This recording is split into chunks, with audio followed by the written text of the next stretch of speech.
Welcome to మంచితనం news. ముందుగా headlines చూద్దాం. మాజీ మంత్రి కాకానికి 14 రోజుల రిమాండ్. అక్రమ మైనింగ్ కేసులో కాకానికి రిమాండ్ విధించిన వెంకటగిరి కోర్టు. కాకానిని నిన్న అదుపులోకి తీసుకున్న పోలీసులు. క్వాడ్ అక్రమ మైనింగ్ ఆరోపణల కేసులో అరెస్ట్ అయిన వైసీపీ సీనియర్ నేత.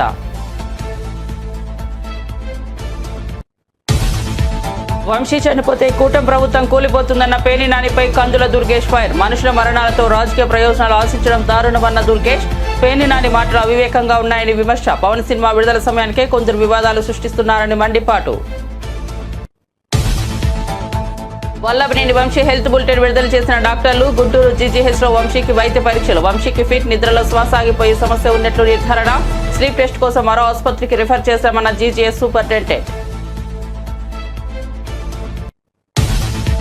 ఢిల్లీలో తెలంగాణ బీసీ కాంగ్రెస్ నేతల భేటీ. కులగరడపై రాహుల్ గాంధీకి అభినందనలు తెలిపిన నేతలు. రాష్ట్రంలో జరుగుతున్న కులగరడపై పవర్ పాయింట్ ప్రెజెంటేషన్. వివరాలను సమర్పించిన రాష్ట్ర మంత్రి పొన్నం ప్రభాకర్.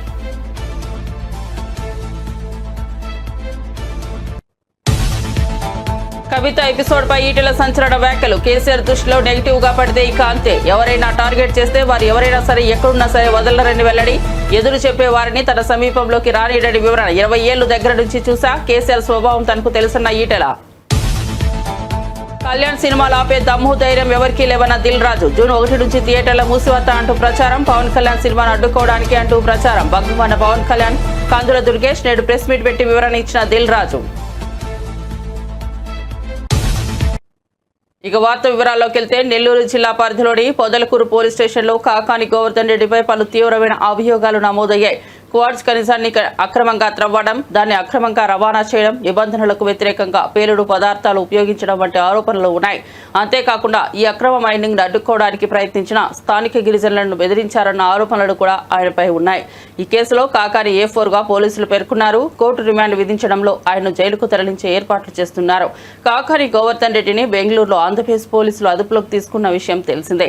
అనంతరం ఉదయం ఆయన్ను నెల్లూరులోని జిల్లా పోలీస్ శిక్షణా కేంద్రం నుంచి భారీ భద్రతా ఏర్పాట్ల నడుమ వెంకటగిరి కోర్టుకు తరలించారు. మొత్తం 9 పోలీసు వాహనాల కాన్వాయ్తో ప్రత్యేక పోలీస్ బలగాల పహారీలో ఆయనను వెంకటగిరికి తీసుకొచ్చి న్యాయమూర్తి ఎదుట హాజరుపరిచారు.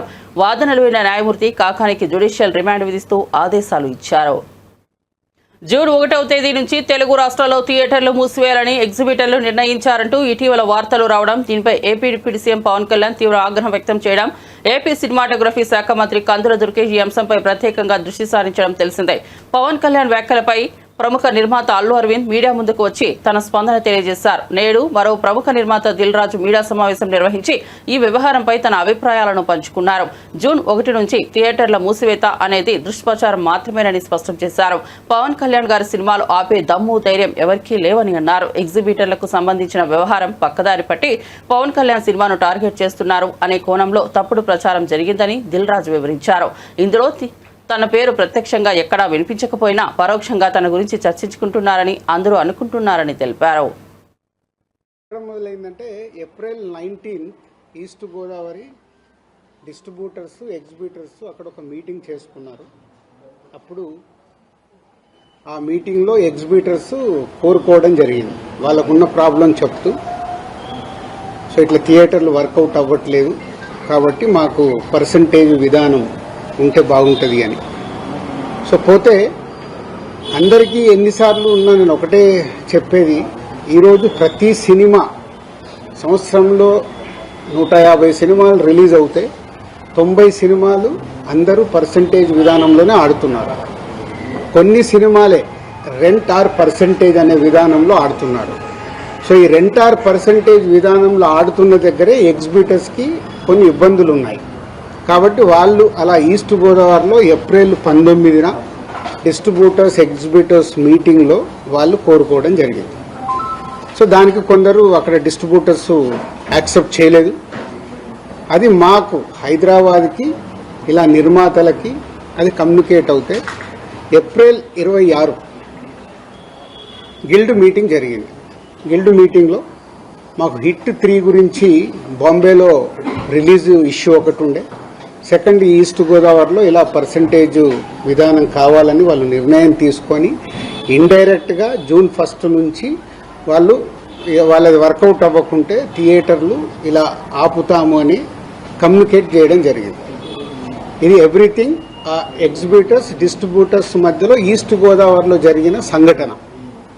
అది మా గిల్డ్కి వచ్చినప్పుడు గిల్డ్లో మేము ఉన్న వర్కింగ్ కమిటీలో ఉన్న ప్రొడ్యూసర్స్ అందరం ఏమనుకున్నామంటే వాళ్ళకి ఎందుకు వర్కౌట్ అవ్వట్లేదు, వాళ్ళని ఒక 6 months వాళ్ళకు వస్తున్న రెవెన్యూలు ఏంటి, వాళ్ళకు వస్తున్న ఖర్చులు ఏంటి, ఎందుకు వర్కౌట్ అవ్వట్లేదు, వాళ్ళని స్టేట్మెంట్స్ తీసుకొని రమ్మందాము. వచ్చినప్పుడు అది డిస్కషన్లోకి పెట్టి నిజంగా ఎగ్జిబిటర్స్కి, ఎందుకంటే మేము అన్ని టెరిటరీలో ఉన్నాం, ఎగ్జిబిటర్స్ కష్టాలు కూడా మాకు తెలుసు. ఎగ్జిబిటర్స్ కష్టాలు ఏంటంటే మేము డిస్ట్రిబ్యూటర్గా ఉన్నాం కాబట్టి ప్రొడ్యూసర్ నుంచి డిస్ట్రిబ్యూటర్ నుంచి ఎగ్జిబిటర్, ఈ 3 టెరిటరీలు ఒకరికి సంబంధాలు ఉంటాయి. డిస్ట్రిబ్యూటర్లుగా ఉన్నప్పుడు ఎగ్జిబిటర్కి మేము ఇందాక నేను చెప్పినట్టు రెంటార్ పర్సెంటేజ్ అన్నప్పుడు ఫస్ట్ వీక్ బాగా రెవెన్యూ వస్తే రెంట్ ఇస్తున్నాము, సెకండ్ వీక్ కలెక్షన్ తగ్గిపోగానే పర్సెంటేజ్ వస్తుంది. అది వాళ్ళ కష్టమైనది, ఇది మా అందరికీ తెలుసు. దానికి సొల్యూషన్ మేము చాలా రోజులు అనుకుంటున్నాం. కానీ వైసీపీ నేత వల్లభనేని వంశీ మరణిస్తే కూటమి ప్రభుత్వం కూలిపోతున్నట్టు మాజీ మంత్రి పేర్ని నాని చేసిన వ్యాఖ్యలపై రాష్ట్ర పర్యాటక, అటవీ, దేవాదాయ శాఖల మంత్రి కందుల దుర్గేష్ తీవ్ర స్థాయిలో ధ్వజమెత్తారు. రాజమండ్రిలో మీడియా సమావేశంలో ఆయన మాట్లాడుతూ సొంత పార్టీ సభ్యులు మరణించినా పర్వాలేదన్న ధోరణిలో వైసీపీ రాజకీయాలు చేయడం దారుణమని మండిపడ్డారు. మాజీ మంత్రి పేర్ని నాని మాటలు చాలా అవివేకంగా ఉన్నాయని, మనుషులు చనిపోవాలని కోరుకుంటున్నారా అని మంత్రి దుర్గేష్ ప్రశ్నించారు. ఒక వ్యక్తి మరణం ద్వారా రాజకీయంగా లబ్ధి పొందాలని చూడటం హేయమైన చర్య అని అన్నారు. ఏది పడితే అది మాట్లాడితే కుదరదని, ఎక్కడైనా తప్పు జరిగితే చట్ట ప్రకారం కఠిన చర్యలు తీసుకునేందుకు తమ ప్రభుత్వం సిద్ధంగా ఉందని, అంతేకాని వ్యక్తులు చనిపోవాలని తాము కోరుకోవడం లేదని స్పష్టం చేశారు. ఉన్నారు వారు రెగ్యులర్గా నన్ను కాంటాక్ట్ చేస్తూ ఉంటారు. పలానా చోట షూటింగ్ అండి, పలానా ప్రాంతంలో షూటింగ్ అనుమతులు మాకు కొంచెం అక్కడ వారితో చెప్పండి అంటే వెంటనే స్పందించి అర్ధరాత్రి అయినా అపరాత్రి అయినా స్పందించి వాళ్ళకి మనం సహకారం అందిస్తున్నటువంటి సందర్భం ఉంది. అలాంటి సమయంలో కొంతమంది, అందరం నేను అన్నగాని సినిమా ఇండస్ట్రీలో కొంతమంది మేము ఎలా అయినా చేసుకోగలం, మేమే చేసుకోగలం, మాకు సహకారం అవసరం లేదు అంటే మరి ఏ ప్రయోజనాన్ని ఆశించి వారు ఆ మాట అన్నారో నాకు తెలియదు. అదేవిధంగా మరి ఎవరి ప్రోద్బలంతో ఆ మాట అన్నారో కూడా నాకు తెలియదు. దీనికి మళ్ళీ మీకు కొంతమంది ఆనాటి ప్రభుత్వంలో మంత్రిగా ఉన్నటువంటి కొంతమంది బయటకు వచ్చి వారు కూడా రకరకాల మాటలు మాట్లాడుతున్నారు. వారు చెప్పేది ఏంటి, సినిమా అనేది ఏదో ఒక వ్యాపారం, దానికి సంబంధించి ఈ రకంగా చేస్తే ఎలాగనేటువంటి మాట, ప్రభుత్వంతో ఏం సంబంధం లేదనేటువంటి మాట చెప్తున్నారు. మీరు ప్రభుత్వంతో సంబంధం లేదనుకున్నప్పుడు గత ప్రభుత్వంలో ఎందుకు మీరు వారందరినీ ప్రముఖుల్ని తెప్పించుకుని మీరు మాట్లాడారు, మీరు నిర్ణయాలు ఎందుకు చేశారు, తహసీల్దారులనేమో థియేటర్ల దగ్గర పెట్టించి రేట్లు ఎందుకు మీరు కంట్రోల్ చేశారు? మరి ప్రభుత్వం కాదా ఆ రోజు చేసింది, ప్రభుత్వం కాదా ఆనాడు మాట్లాడింది అనేటువంటి విషయాన్ని నేను అడుగుతా ఉన్నాను. అదేవిధంగా కొంత ఈ సినిమాకి సంబంధించినటువంటి ఏదైతే అంశాలు ఉన్నాయో వాటి విషయంలో ప్రభుత్వం యొక్క సహకారం ఏదో స్థాయిలో ఉంటుంది, దాన్ని మనం గమనించాలి, కలిసిమెలిసి వెళ్ళాలనేటువంటి మాట. మేము కూడా మాట్లాడింది ఏంటంటే, ఒక సినిమా ఎవరిదైనా కానివ్వండి, ఆ సినిమా సమయంలోనే ప్రత్యేకించి కొన్ని కొత్త రకాలైనటువంటి వాతావరణాలు సృష్టించబడడం అనేటువంటిది ఎంతవరకు సమంజసం అనేటువంటి మాట మనం చెప్తా ఉన్నాం. తర్వాత ఆ మాజీ మంత్రి, నేను ప్రత్యేకంగా పేరు చెప్పను, మరి ఆ మాజీ మంత్రి యొక్క ఆలోచన విధానం ఏ రకంగా ఉందో నాకు తెలియదు, కానీ మరి మానవత్వం ఉందో లేదో నాకు తెలియదు. కానీ ఇవాళ ఒక సినిమా, ఒక బాగా హైప్ వచ్చినటువంటి ఒక మంచి సినిమా, లేకపోతే ఒక ఇక్కడ ఉన్నటువంటి మన స్వాతంత్రం కోసం పోరాడినటువంటి ఒక నాయకుడి యొక్క అంశంతో తయారైనటువంటి ఒక సినిమాకి సంబంధించి అది ఫ్లాప్ సినిమా అనేటువంటి మాటని చెప్పాడంటే, ఇవాళ నేను ఒకటే మనవి చేస్తున్నాను, ఒక సినిమా అనగానే నువ్వు మాట్లాడినటువంటి పిచ్చి పిచ్చి ప్రాలాపనలా సినిమా తయారవ్వదు. సినిమా అనేటప్పటికీ దాని వెనక ఎంతోమంది కృషి ఉంటుంది. ఒక 3-4 సంవత్సరాల పాటు వ్యయ ప్రయాసాలు కోర్చి ఆ సినిమాని నిర్మిస్తారు. ఆ సినిమాని నిర్మించినప్పుడు ఆ సినిమాకి సంబంధించినటువంటి నిర్మాత కానీ, ఆ సినిమా మీద ఆధారపడినటువంటి వందలాది మంది కుటుంబాలు కానీ, ఇవన్నీ కూడా ఆ సినిమా హిట్ అయితే 4 రోజులు వాళ్ళకి భోజనం వెళ్తారు.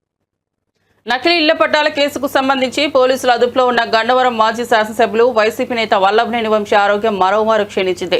దీంతో పోలీసులు ఆయన్ను మెరుగైన వైద్యం కోసం గుంటూరు ప్రభుత్వ ఆసుపత్రికి తరలించి చికిత్స చేయించారు.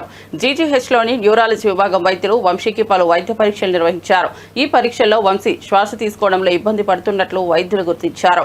వల్లభనేని వంశీ ఆరోగ్య పరిస్థితిపై జీజీహెచ్ సూపరింటెండెంట్ తాజాగా ఒక హెల్త్ బులెటిన్ విడుదల చేశారు. వంశీకి ఫిట్స్ ఉన్నాయి, అలాగే నిద్రపోతున్న సమయంలో ఆయనకు శ్వాస సాగిపోతుందని సూపరింటెండెంట్ తెలిపారు. ఈ సమస్యకు సరైన చికిత్స అందించాలంటే స్లీప్ టెస్ట్ చేయాల్సి ఉంటుందని ఆయన వివరించారు. అయితే ప్రస్తుతం గుంటూరు జీజీహెచ్లో స్లీప్ టెస్ట్ చేసేందుకు అవసరమైన పరికరాలు అందుబాటులో లేవని సూపరింటెండెంట్ పేర్కొన్నారు. ఈ కారణంగా ఆయన్ను స్లీప్ టెస్ట్ చేయించుకోవడానికి వేరొక ఆసుపత్రికి సిఫారసు చేసినట్లు వెల్లడించారు. మరోవైపు ఆసుపత్రిలో చికిత్స పూర్తి కావడంతో వంశీని తిరిగి విజయవాడ జైలుకు తరలించారు. ఎక్స్ఎమ్మెల్యే వంశీ గారు జీహెచ్కి రిఫర్ చేశారు. వారి జైలు సూపరింటెండెంట్ గారు స్లీప్ టెస్ట్ అని రాసి పంపించారు. అయితే అన్ఫార్చునేట్గా ఆ స్లీప్ టెస్ట్ మన దగ్గర లేదు. అంటే అంతకుముందు మనకి ఉండింది. అయితే అది గత 1 yearగా రిపేర్లో ఉండటం వల్ల న్యూరాలజిస్టులు చూసి స్లీప్ టెస్ట్ మన దగ్గర లేదు కాబట్టి అది చేయలేమని చెప్పి మిగతా టెస్టులను చేసి మిగతాగా ఎగ్జామిన్ చేసి అట్లాగే జనరల్ ఫిజిషియన్ పల్మనాలజిస్ట్ కూడా వారిని ఎగ్జామిన్ చేసి వారికి మందులు రాసి పంపించారు. అవసరమైనవి చూసి వారు స్టేబుల్గా ఉన్నారని చెప్పారు. అందుకని వారిని అవుట్ పేషెంట్గా చూసి వారికి కావాల్సిన టెస్టులు రాసి ఈ స్లీప్ టెస్ట్ మన దగ్గర అవైలబిలిటీ లేదు. వారు మిగతా హైయర్ సెంటర్ ఎక్కడికైనా స్విమ్స్ కానీ వారి ఇష్టం వచ్చిన చోట అది మనకి చూపించుకోవచ్చు అని చెప్పి వారు ఉన్న చోట్ల వాళ్ళకి సజెస్ట్ చేసి పంపించారు. వారు కూడా హ్యాపీగా వెళ్ళిపోయారు. పల్మనాలజిస్ట్ చూశారు. పెద్ద ఇబ్బంది పడాల్సిన అవసరం లేదు. టెస్టులు ఆయన ఎగ్జామిన్ చేసి మెడిసిన్స్ రాసి పంపించారు.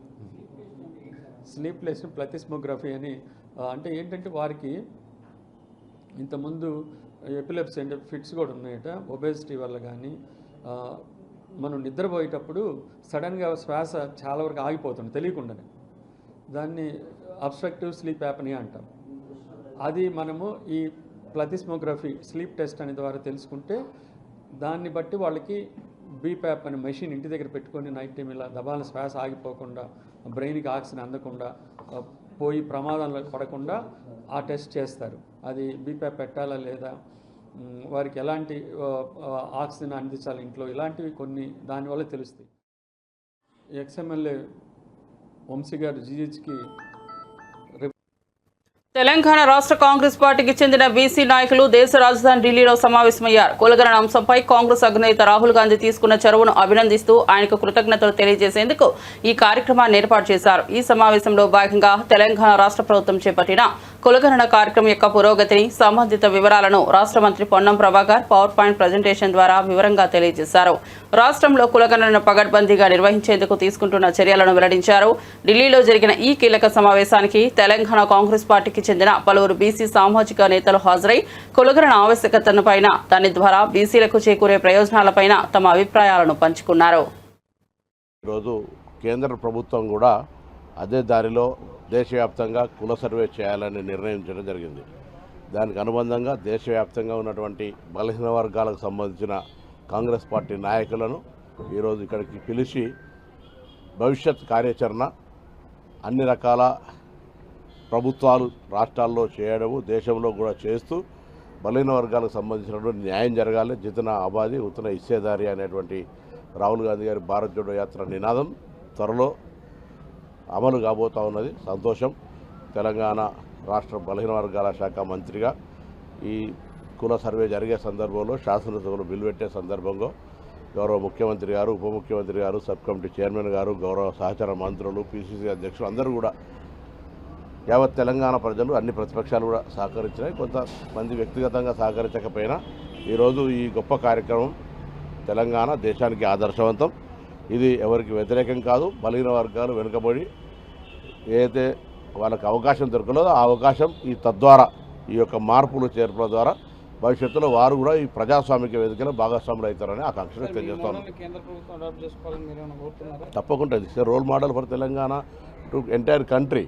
ఈరోజు చేసిన దానికి సంబంధించిన ఒక ప్రత్యేకమైన పుస్తకము, దానికి సంబంధించినటువంటి విధానం కూడా తీసుకొచ్చి ప్రభుత్వానికి ఇస్తూ ఉన్నాం. ఏ విధంగా మేము జరిపినటువంటి ప్రక్రియ 0 to 4th February 2024 రోజు ఏ విధంగా అయితే మేము శాసనసభ క్యాబినెట్, దాని తర్వాత శాసనసభలు పెట్టిన నుంచి మళ్ళీ 4th February 2025 దాకా ఎట్లయితే ప్రక్రియ జరిగింది, దాని తర్వాత మొన్న మళ్ళీ రాష్ట్రపతికి గవర్నర్ గారు ఏ విధంగా పంపినారు, ఇవన్నీ కూడా ప్రక్రియ తీసుకొని వివరిస్తూ దేశవ్యాప్తంగా అట్లా జరగాలని కోరుకుంటాను. ఓబీసీకి సంబంధించినటువంటి డిక్లరేషన్ సంబంధించిన అంశంలో మరి తెలంగాణ నుంచి కాంగ్రెస్ పార్టీ నేతలు, పిసిసి అధ్యక్షుడు మహేష్ కుమార్ గౌడ్ గారు, రాష్ట్రానికి సంబంధించిన బీసీ మంత్రులు పొన్నం ప్రభాకర్ గారు, కొండా సురేఖ గారు, మేమందరం కూడా సుమారు 20 మంది వరకు ఓ ప్రతినిధి బృందంగా ఈ సదస్సుకు రావడం జరిగింది. రాహుల్ గాంధీ గారి ఆలోచన ఈ దేశంలో ఇంకా వివక్ష కొనసాగుతూ ఉంది, అసమానతలు జరుగుతూ ఉన్నాయి. దీనంతటికీ బీసీ కులగణన ఒకటి చేసుకొని అందరినీ కూడా మనం గౌరవించుకునే సందర్భంలో వారు ఇచ్చినటువంటి పిలుపు మేరకు ఈరోజు దేశానికి రోల్ మోడల్ అయింది తెలంగాణ. గౌరవ ముఖ్యమంత్రి శ్రీ రేవంత్ రెడ్డి గారు అసెంబ్లీలో 42% బిల్లునిచ్చేటువంటి క్రమంలో కులగణన జరిపినప్పుడు 56.36% తేలిన తర్వాత ఓ శాస్త్రీయ పద్ధతిలో కులగణన జరిపి అంటే ఎక్స్రే లాగా కులగణన చేయాలని చెప్పని రాహుల్ గాంధీ గారు ఇచ్చినటువంటి సూచన, వారు భారత్ జోడోలో పాదయాత్ర చేసినటువంటి ఆలోచనకు అనుగుణంగా రేవంత్ రెడ్డి గారు గౌరవ ముఖ్యమంత్రి హోదాలో మరి కులగణన చేపడితే 56.36% ఉందని తేలింది. అంతవరకు అసలు లెక్కే లేదు, బీసీలది లెక్క తేలిన తర్వాత రాష్ట్ర శాసనసభలో బీసీ సంక్షేమ శాఖ మంత్రి పొన్నం ప్రభాకర్ గారు 42% రాజకీయ ఉద్యోగ విద్యలో కూడా అందివ్వాలని చెప్పని బిల్లు ప్రవేశపెట్టడం, ఆ బిల్లును బలపరిచే అవకాశం ఒక బీసీ బిడ్డగా శాసనసభ్యుడిగా నాకు అవకాశం కలపడం ఈ జన్మలో అంటే బలహీన వర్గాలకు సంబంధించిన ఒక సువర్ణ అక్షరాలతో లిఖింపబడేటువంటి బీసీ బిల్లును ఈరోజు రాష్ట్ర శాసనసభ రేవంత్ రెడ్డి గారి నాయకత్వంలో మరి ఆమోదింప చేసుకొని దాన్ని ఢిల్లీకి పంపడం, ఈరోజు బీసీ కులగణన జరగాలని చెప్పినటువంటి రాహుల్ గాంధీ గారి డిమాండ్ తెలంగాణ రోల్ మోడల్ కాబట్టి రాష్ట్ర శాసనసభలో బిల్లును ఆమోదింపజేసి ఢిల్లీ ప్రభుత్వానికి పంపిన తర్వాత ఈరోజు ఢిల్లీ బీజేపీ ప్రభుత్వం కూడా దిగివచ్చి దేశవ్యాప్తంగా కులగణన కూడా చేసి తీర్థమని చెప్పినటువంటి క్యాబినెట్ ఆమోదం పొందడం ఇతరత్ర ముందుకు అడుగులు పడుతున్న క్రమంలో ఈరోజు ఇక్కడ మమ్మల్ని కూడా ఆహ్వానించిన క్రమంలో దేశవ్యాప్తంగా కూడా జనాభా లెక్కలతో పాటు కులగణన కూడా జరగాలని చెప్పి డిమాండ్కి అనుగుణంగా భారతీయ జనతా పార్టీ దిగివచ్చిన మేము భావిస్తూ జంతర్ మంతర్లు జరిపిన ధర్నాలు కూడా బీజేపీకి అల్టిమేట్ ఇవ్వడం జరిగింది. గౌరవ ముఖ్యమంత్రి రేవంత్ రెడ్డి స్వయంగా ముఖ్యమంత్రి హోదాలో ఉన్నటువంటి గౌరవనీయులు రేవంత్ రెడ్డి గారు వచ్చి కూడా జంతర్ మంతర్లు కూర్చున్న తర్వాత ఆ వేడి సెగలు భారతీయ జనతా పార్టీకి తగిలి రాహుల్ గాంధీ గారు ఇచ్చిన డిమాండ్ కూడా ఏ రాష్ట్రానికి వెళ్ళిన వారు మాట్లాడుతూ తీరు కూడా చూసి తప్పదని చెప్పి భారతీయ జనతా పార్టీ కూడా కులగణనకు వచ్చిన సందర్భంలో స్వాగతిస్తూ ఈరోజు ఇక్కడ జరిగేటువంటి బీసీ సదస్సులో తెలంగాణలో జరిగినటువంటి కులగణన తీరుతెన్నులు చెప్పేటువంటి కార్యక్రమం చేస్తాం. భారత్ జోడో యాత్రలో భాగంగా మా నాయకులు రాహుల్ గాంధీ గారు తీసుకున్న కుల సర్వే నినాదం ఇలా వాస్తవంగా మారింది. దానికి దిక్సూచి తెలంగాణ. రాహుల్ గాంధీ ఆశయ సిద్ధి కోసము తెలంగాణ ముఖ్యమంత్రి రేవంత్ రెడ్డి గారు తీసుకొచ్చి సఫలం చేసిన కుల సర్వే, దాంతోపాటు 42% ఓబీసీలకు రిజర్వేషన్ అనేవి ఇలా యావత్ దేశానికి దిక్సూచిగా మారినాయి, మార్గదర్శిగా మారినాయి. దాంట్లో భాగంగానే ఇలా ప్రధానమంత్రి గారు మోడీ గారు ఒక మెట్టు దిగి దేశవ్యాప్తంగా కుల సర్వే చేయాలని నిర్ణయించడం అనేది ఇది నైతికంగా రాహుల్ గాంధీ గారి యొక్క విజయం. అందుకే వాళ్ళ దేశవ్యాప్తంగా ఉన్నటువంటి ఓబీసీ నాయకులు, మాజీ ముఖ్యమంత్రులు, మాజీ సీఎల్పీ నాయకులు, మాజీ పీసీ అధ్యక్షులు, ప్రస్తుత పీసీ అధ్యక్షులు అందరూ కూడా రాహుల్ గాంధీ గారికి ధన్యవాదాలు తెలిపే కార్యక్రమంలో భాగంగా ఇవాళ ఇండియా ఇంటర్నేషనల్ సెంటర్లో మేము సమావేశం అవుతా ఉన్నాం. కుల సర్వే దేశవ్యాప్తంగా జరగాలి.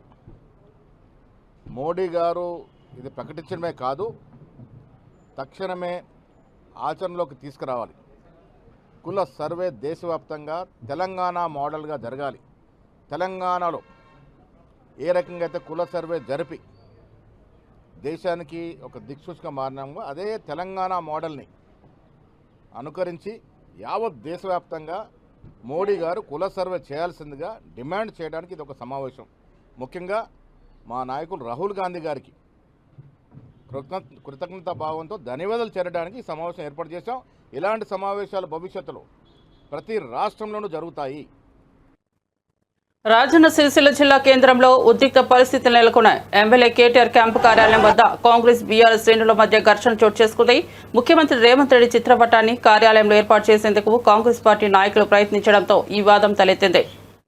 ప్రోటోకాల్ ప్రకారం ఎమ్మెల్యే క్యాంపు కార్యాలయంలో ముఖ్యమంత్రి చిత్రపటం ఉండాలని డిమాండ్ చేస్తూ కాంగ్రెస్ నాయకులు కేటీఆర్ కార్యాలయానికి చేరుకున్నారు. అక్కడ ముఖ్యమంత్రి రేవంత్ రెడ్డి చిత్రపటాన్ని ఉంచేందుకు వారు ప్రయత్నించగా బీఆర్ఎస్ నాయకులు కార్యకర్తలు తీవ్రంగా వ్యతిరేకించారు. చిత్రపటం పెట్టకుండా వారిని అడ్డుకున్నారు. ఈ క్రమంలో ఇరు పార్టీల నాయకుల కార్యకర్తల మధ్య మాటా పెరిగి తీవ్ర వాగ్వాదానికి దారితీసింది. అది కాస్త తోపులాటకు దారితీసింది. ఈ గందరగోళంతో ముఖ్యమంత్రి రేవంత్ రెడ్డి చిత్రపటం ధ్వంసమైంది. దీంతో కాంగ్రెస్ నాయకులు ఆగ్రహం వ్యక్తం చేశారు. పరిస్థితి ఉద్రిక్తంగా మారడంతో అక్కడే ఉన్న పోలీసులు జోక్యం చేసుకున్నారు. ఇరు వర్గాలను చెదరగొట్టేందుకు లాఠీచార్జ్ చేయవలసి వచ్చింది. ఈ తోపులాట ఘర్షణలో సిరిసిల్ల పట్టణ సిఐ కృష్ణ చేతి వేలికి గాయమైంది. పోలీసులు ఇరు వర్గాలను అక్కడి నుంచి పంపించి పరిస్థితిని అదుపులోకి తీసుకొచ్చారు.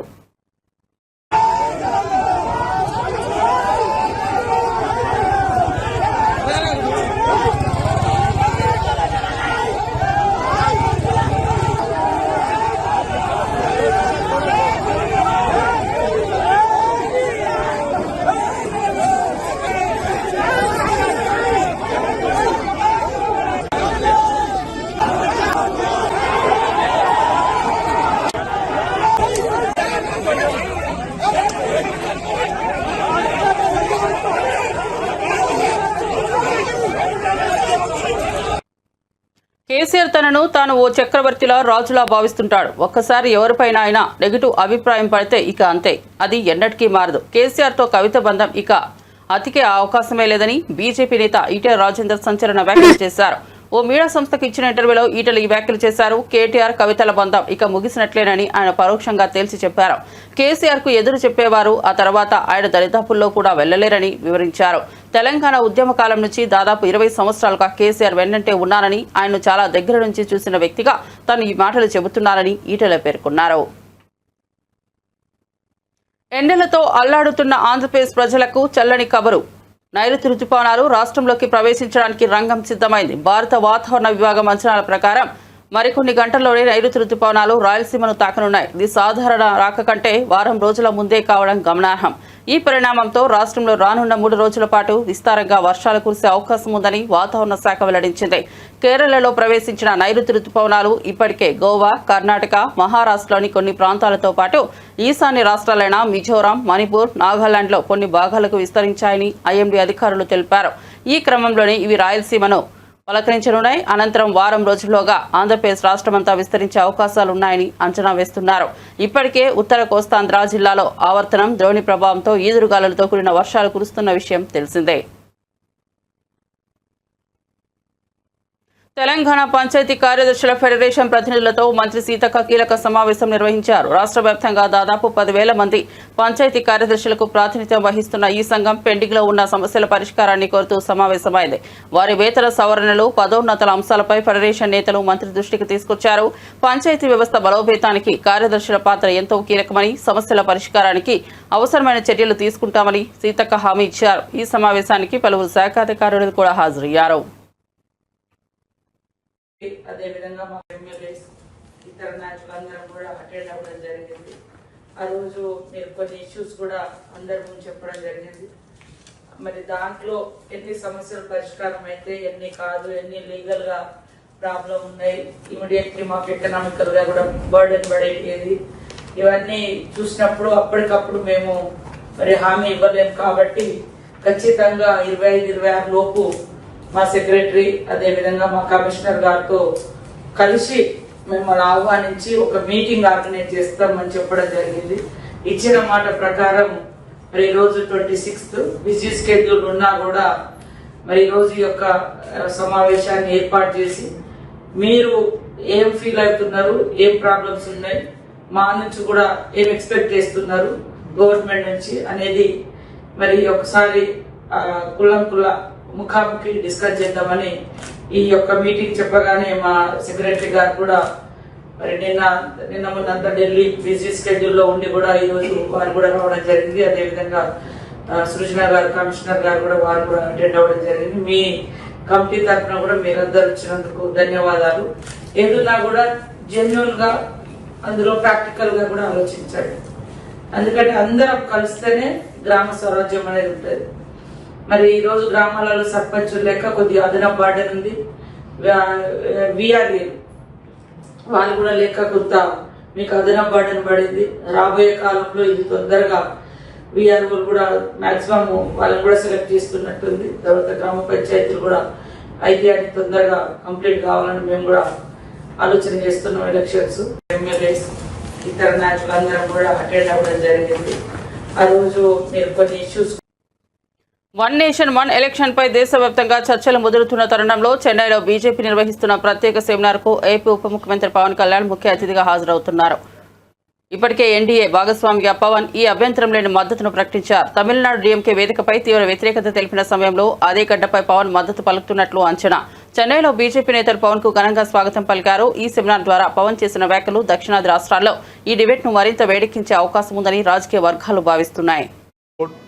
And all these things, if you look at together, why we have to have an election every 3 months or 4 months, either municipal elections, either panchayat elections, either state elections or MP elections or MLA elections consistently. What is happening in Bihar will have an impact in Tamil Nadu. What is happening in Andhra will have an impact in Maharashtra. Somewhere we should put an end. The purpose of one nation, one election is to put an end to all this. Right from, it should not just a two-tier election, it should be a three-tier election. Right from parliament, right from assemblies to till the local bodies, it should be one election. That is the intent, that is the purpose of this entire exercise what we are doing. Thank you. Leaving the political food to be gained here, you said that there has been a talk that federal structure may also be disturbed. In which way federal structure could be, if you look at that's what I was saying in the speech.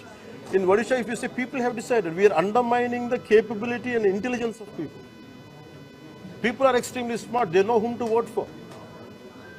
They don't know someone like it. It is all about we are talking. The entire central leadership are under the Modi is completely. We are taking it forward. It is not about who wins or who loses. It's about what best we can do for the people. In this particular scenario, one nation, one election, the development will be very fast. And for example, if I want, even 15th Finance Commission funds are getting delayed because they say that panchayat elections had to be held for that. And so many issues are recurring. There is no federal structure, federal spirit will be like it will be disturbed. There is no way. It's always a fear. It is more of a political debate rather than reality. That's what we'll. Given the present form, Election Commission grapples with conducting elections, stretching it to 3 months, 4 months. Do you think when they have to hold for the entire assembly? Sir, we have to understand. Sir, we have to understand. We have to understand. We have to understand. Don't undermine. Let us not undermine the capabilities of our Indian administration. We did the first elections. We went to the interiors of the Assam. We went to the interiors of forest on elephant. We have taken the ballot boxes on elephant bags. I think we are capable. If we are able to do Aadhaar card, no one could do till today.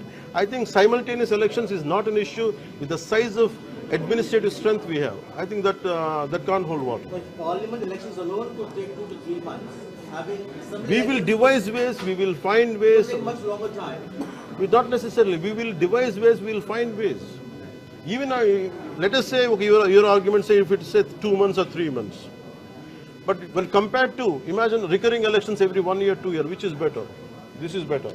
But we firmly believe we have the administrative capability and administrative ability to take this forward. So what Tamil Nadu is being asked is that if a president rule is being implemented, that is actually going to break this cycle. How do we have any options for that, to handle that?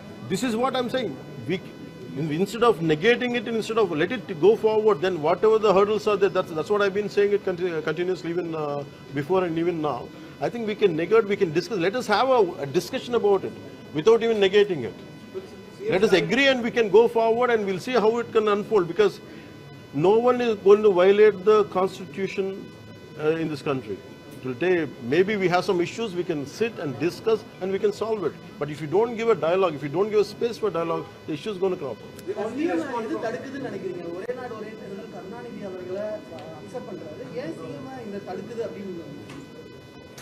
That's the question you should ask Stalin. ముంబైలో భారీ వర్షాలు ఆర్థిక రాజధానిని స్తంభింపజేశాయి. రాత్రి నుంచి ఎడతెరిపి లేకుండా కురుస్తున్న వర్షాలతో లోతట్టు ప్రాంతాలు జలమయమయ్యాయి. రహదారులు నదులను తలపిస్తున్నాయి. రైలు విమాన రాకపోకలు తీవ్రంగా అంతరాయం కలిగాయి.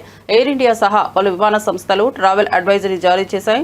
నార్మల్ పాయింట్లో గంటలో 104 కిలోమీటర్ల వర్షపాతం నమోదైంది. ముంబై, ఠానే జిల్లాలో ఎల్లో అలర్ట్, రాయ్గఢ్, సింధుగర్, రత్నగిరి జిల్లాలో ఆరెంజ్ అలర్ట్ను వాతావరణ శాఖ జారీ చేసింది.